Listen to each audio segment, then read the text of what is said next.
Hi guys, చాలా రోజుల తర్వాత వచ్చాను. మర్చిపోకుండా మన స్టోరీని వినండి. విని ఎలా ఉందో చెప్పండి. ఓకే, ఇక అయితే మనం స్టోరీలోకి వెళ్ళిపోదాం. చాలా రోజుల తర్వాత వచ్చాను కదా, కొంచెం స్టోరీ అటు ఇటు అయినా ఫీల్ అవ్వకండి. ఐఎమ్ సారీ ఆలస్యం చేసినందుకు. ఇప్పుడైతే మనం స్టోరీలోకి వెళ్ళిపోదాం. తల్లి తండ్రి తనని విడిచిపెట్టి తిరిగిరాని లోకానికి వెళ్లిపోయారని తెలియగానే లక్ష్మి గుండెలు బాదుకుంటూ తెగ బాధపడి గుక్క పెట్టి ఏడ్చింది. సాంప్రదాయబద్ధంగా విష్ణు చేత జరగాల్సిన కార్యక్రమాలన్నీ చేయించారు. అదే సమయంలో అంబిక కడుపులో శంకర్ ఉన్నాడు. కార్తీక్ ఏమో అంజలి కడుపులో ఉన్నాడు. కార్యక్రమాలన్నీ అన్నిటికీ తర్వాత లక్ష్మిని వీర్రాజు గారు తన ఇంటికి తీసుకొచ్చేశారు. తల్లి తండ్రి చనిపోయిన 2 నెలల దాకా లక్ష్మి సరిగ్గా ఎవరితోని మాట్లాడలేదు. సరిగ్గా నిద్రపోయేది కాదు, సరిగ్గా తినేది కాదు. ఒక మాటలో చెప్పాలి అంటే తను కూడా చచ్చిపోవాలని చాలా మొండిగా తయారైంది. అది గమనించిన విష్ణు లక్ష్మిని గట్టిగా తిట్టి బలవంతంగా తన చేత తినిపించి పడుకోబెట్టి తనని జరిగిన దాని నుంచి డైవర్ట్ చేయడానికి చాలా కష్టపడ్డవాడు. ఇదిలా ఉంటే ఆ సమయంలోనే భూపతికి ఒక విషయం తెలిసింది. అదేంటంటే ఆస్తిలో 50% భాగ్యలక్ష్మి పేరు మీద ఉంటే మిగిలిన 50% తన పేరు మీద, రాజేంద్ర పేరు మీద ఉంది. అది తెలిసిన తర్వాత ఇదంతా వీర్రాజు కావాలని చేయించాడు అని అతని మీద, అతని కుటుంబం మీద పీకల దాకా కోపాన్ని పెంచుకున్నాడు. ఏదో ఒకటి చేసి భాగ్యలక్ష్మి విష్ణుకి పెళ్లి కాకుండా చేస్తే ఖచ్చితంగా ఆస్తి మొత్తం తనకే దక్కుతుంది అని వాళ్ళిద్దరికీ పెళ్లి ఎలా చెడగొట్టాలా అని ఆలోచిస్తూ ఉండగా అతనికి గుర్తొచ్చింది వసుంధర.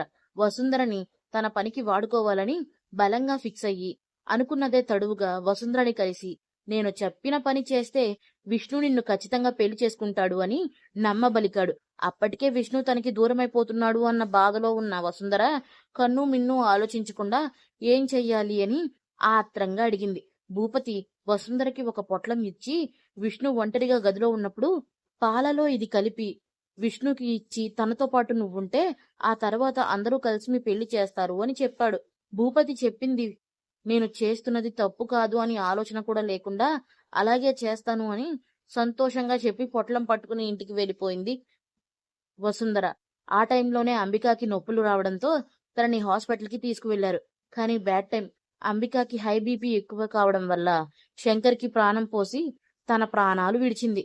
హాస్పిటల్కి వెళ్లేటప్పుడు నిండు గర్భంతో నవ్వుతూ డెలివరీ రూమ్ లోకి వెళ్లిన అంబిక నిర్జీవంగా రూమ్ లో నుంచి బయటకు రావడం చూసిన అజిత్, అంజలి, భాగ్య, ఫణీంద్ర, గోవర్ధన్ హాస్పిటల్ మారు మోగిపోయేలా ఏడ్చారు. రాజేంద్ర, వీర్రాజు, భూలక్ష్మి శాంతికి బాధగా ఉన్నా చేసేది ఏం లేక వాళ్ళందరినీ సముదాయించి బతుకున్న శవంలా మారిన గోవర్ధన్ చేత అన్ని కార్యక్రమాలు చేయించి అందరినీ ఇంటికి తీసుకొచ్చారు. అంబిక చనిపోయిన నెల రోజుల దాకా ఆ ఇంట్లో ఎవరు సరిగ్గా మనుషులు కాలేకపోయారు. ఎవరు ఏం తినేవారు, తాగేవారు అనేది పక్కని వాళ్ళకి తెలిసేది కాదు. ఏదో కోల్పోయాము అన్నట్టు ఎప్పుడు చూసినా నిర్జీవంగా ఉండేవాళ్లు.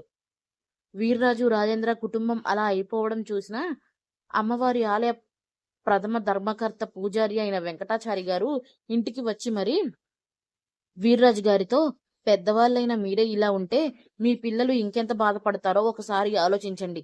మీ ఇంట్లో ఇప్పటికే 2 అశుభాలు జరిగాయి. అశుభం జరిగిన ఇంట్లో ఖచ్చితంగా శుభం జరగాలి. అప్పుడే మీ ఇల్లు బాగుపడుతుంది. లేకపోతే ఇలాంటివి ఇంకా జరగచ్చు. నా మాట విని లక్ష్మి విష్ణుకి పెళ్లి చేయండి. వాళ్ళిద్దరికి పెళ్లి జరిగితే మీ ఇంటికి పట్టిన పీడ విరగడవుతుందని వీర్రాజు గారికి సర్ది చెప్పారు. అది కూడా నిజమే కావడంతో వీర్రాజు గారు మీరు చెప్పిన దానికి నేను ఒప్పుకుంటాను. మీరే మంచి ముహూర్తం చూసి సమాచారం ఇవ్వండి అన్నాడు. వెంకటాచారి గారు వెంటనే పంచాంగం తీసి ఒక వారం రోజుల్లో పెళ్లికి మంచి ముహూర్తం ఉంది. మీరు ఖాయం చేయమంటే ఇదే ఖాయం చేస్తా అన్నాడు.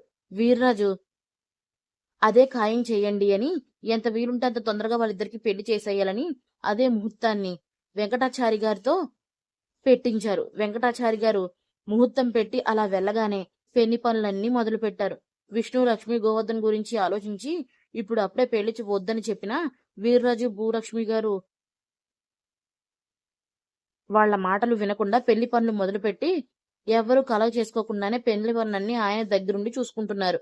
ఇంకా పెళ్లికి 2 రోజులు ఉంది. నేను చెప్పిన పని నువ్వు ఎప్పుడు చేస్తావు? ఇలాగే చేస్తే ఖచ్చితంగా విష్ణు నీకు దక్కడు అని వసుంధర మనసులో భయాన్ని రేకెత్తించాడు భూపతి. వసుంధర, నేను ఈరోజు ఖచ్చితంగా ఈ పని చేస్తాను. మీరు కంగారు పడద్దు. మొత్తం నేను చూసుకుంటా అని పెళ్లికి ముందు రోజు రాత్రి విష్ణువర్ధన్ తాగే పాలలో భూపతి ఇచ్చిన మందు కలిపేసి విష్ణు ఏ గదిలో అయితే పడుకుంటాడో ఆ గదిలోకి వెళ్లి ఆ పాలు టేబుల్ పక్కన పెట్టి మరో పక్కన ఎవరికీ కనిపించకుండా దాకుంది వసుంధర. వసుంధర ప్లాన్ ప్రకారమే విష్ణు గదిలోకి వెళ్లి ఫ్రెష్ అయ్యి ఆ పాల గ్లాస్ తీసుకుని బయటకు వెళ్ళాడు. కాని వసుంధర అనుకోని విధంగా పాల గ్లాస్ తీసుకెళ్లి గోవర్ధన్కి ఇచ్చి, అన్నయ్య 2 రోజుల నుంచి నువ్వు సరిగ్గా భోజనం చేయట్లేదు. ఈ పాలు తాగి గదిలోకి వెళ్లి పడుకో. కాసేపు రెస్ట్ తీసుకో. మార్నింగ్ ఎవరున్నా లేకపోయినా నాతో పాటు నువ్వు ఉండాలి అని బలవంతంగా గోవర్ధన్కి పాలు తాగించి తన గదిలోకి పంపించాడు. అంజలి శంకర్ని తన దగ్గర పెట్టుకుని ఆడిస్తూ ఉండడంతో గోవర్ధన్ భారంగా మారిన హృదయంతో విష్ణు రూంలోకి వెళ్లి ప్రశాంతంగా మంచం మీద పడుకున్నాడు.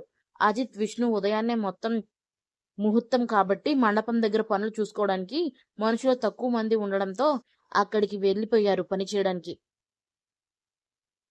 భాగ్యాని పెళ్లి కూతురు చేయడంతో రాజేంద్ర వాళ్ళ ఇంట్లోనే ఉంది. ఇదే సరైన సమయం అని అప్పటిదాకా గదిలో నక్కిన వసుంధర పైకి లేచి మంచం మీద నిండుగా దుప్పటి కప్పుకుని పడుకున్న గోవర్ధన్ని విష్ణు అనుకుని అతని పక్కనే పడుకుని దుప్పట్లోకి దూరింది. ఉదయం అయింది. పెళ్లి పనులన్నీ అయిపోయాయి. పెళ్లి పీటల మీద పెళ్లి కొడుకు పెళ్లి కూతురుగా విష్ణువర్ధన్, భాగ్యలక్ష్మి చిరునవ్వు చిందిస్తూ కూర్చుని అగ్నిసాక్షిగా బంధుమిత్రుల సాక్షిగా ఒకరి చెయ్యి ఒకరు విడవకుండా 7 అడుగులు నడిచి 3 ముళ్ళు కట్టించుకుని ఇరువురు సంపూర్ణమైన భార్యాభర్తలుగా మారిపోయారు. పెళ్లిలో అన్ని కార్యక్రమాలు అయిపోయిన తరువాత అరుంధతి నక్షత్రం చూపించడానికి పెళ్లి కొడుకు పెళ్లి కూతుర్ని మండపం నుంచి బయటకు తీసుకొచ్చారు. అప్పటికి అదే సమయం సరిగ్గా ఉదయం 7 గంటలకి అరుంధతి నక్షత్రం వైపు చూస్తున్న వాళ్ళిద్దరికీ ఎదురుగా చిరిగిపోయిన బట్టల్లో రేగిపోయిన జుట్టుతో నలిగిపోయిన పువ్వులా కనిపించింది వసుంధర. అంతే. అజిత్, రాజేంద్ర, ఫణేంద్ర వసుంధర దగ్గరికి వెళ్లి ఏం జరిగింది అని అడిగారు. వసుంధర ఏడుస్తూ విష్ణునే నన్ను ఇలా చేశాడని చెప్పింది. అంతే. వసుంధర చెంప పగిలేలా కొట్టాడు వాళ్ళ నాన్న రాజేంద్ర. ఏం మాట్లాడుతున్నావే? నిన్ను ఇలా చేసింది విష్ణు అని చెప్తే అది నమ్మే వాళ్ళలా కనిపిస్తున్నామా? నిజం చెప్పు, ఏం జరిగింది అని వసుంధర వాళ్ళ నాన్నతో గొడవ పడుతుంటే వసుంధర మీతో ఇక పని అయ్యేలా లేదు అని ఏడుస్తూ వీర్రాజు కారు మీద పడిపోయి, మావయ్య నేను నిజం చెప్తున్నాను, నన్ను ఇలా చేసింది బావే, నాకు న్యాయం